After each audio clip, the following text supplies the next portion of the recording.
Bueno, volvemos a España para hablarles de un informe de la OCDE que viene a confirmar algo de lo que ya nos habíamos dado cuenta, sin duda, que la vida ha subido más que nuestros sueldos. Solo que ahora le ponemos cifras exactas. España es uno de los 38 países miembros de la OCDE donde los salarios reales han perdido más valor en este inicio del año 2023. Vamos a ver la comparativa con otros países. Ahí tenemos a España, la situación es esta, los salarios brutos subieron de media un 2,9%, ahí lo tienen, en el año 2022, pero la inflación creció un 8,6%. ¿En qué se traduce esto? Pues en esto que tenemos aquí, que hemos perdido un valor de nuestros sueldos, un poder adquisitivo equivalente a 5,3%. Esto es lo que hay. Si te suben el sueldo, pero lo que compras con ese sueldo ha subido más, es como si cobráramos menos. Si nos comparamos con otros países de nuestro entorno, esto es lo que tenemos. Por ejemplo, en Estonia, ahí lo estábamos viendo antes, no sé si podemos ver incluso al gráfico anterior. En Estonia, por ejemplo, les contaba que la subida de los salarios es de un 8,2%, la inflación del 20%, por tanto tenemos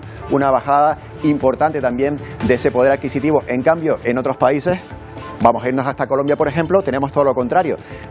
Se han subido los salarios más que lo que ha subido la inflación, por tanto, tienen un poquito más de poder adquisitivo. Y ahora sí vamos a ver el gráfico que estábamos viendo, porque buena parte de nuestro salario bruto se va en impuestos. Este informe de la OCDE también pone una cifra al porcentaje de sueldo bruto que se nos queda por el camino entre impuestos y seguridad social. Es ese que ven ahí, 39,3%, prácticamente 4 de cada 10 euros de nuestro salario se va a esos impuestos. Y ahí estamos un poco por encima de la media de la OCDE, pero para ver el vaso medio lleno vamos a fijarnos en estas cifras. La media está en el 34,6%, un poco más arriba, pero por ejemplo, si nos fijamos en Bélgica, está en el 52,6%. Prácticamente la mitad del sueldo de los belgas se van en los impuestos que pagan a la seguridad social y también en los impuestos que pagan a otras instituciones. Así que, bueno, el vaso medio lleno, más que medio vacío, lo podríamos ver en España. Sobre esa pérdida de poder adquisitivo en España, hablaron ayer en el Congreso, en el Senado, tanto Feijóo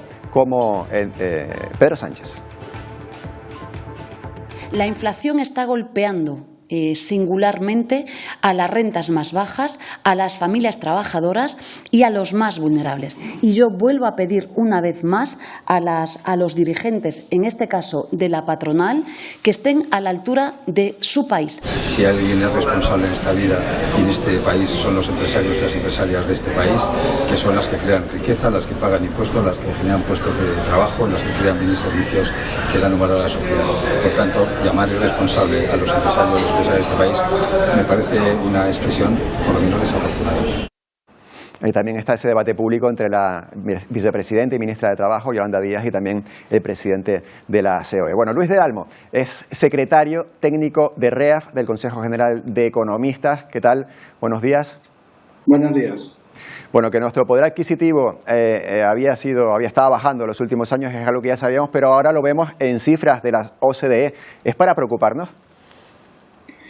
Bueno, es preocupante y tiene, desde luego, para el trabajador que experimenta esta disminución del salario real, evidentemente es para preocupar. No obstante, que los salarios suban menos que la inflación nos está evitando también efectos que llaman los economistas de segunda ronda, quiere decir que la inflación se autoalimente con subidas de salarios indexados a la inflación.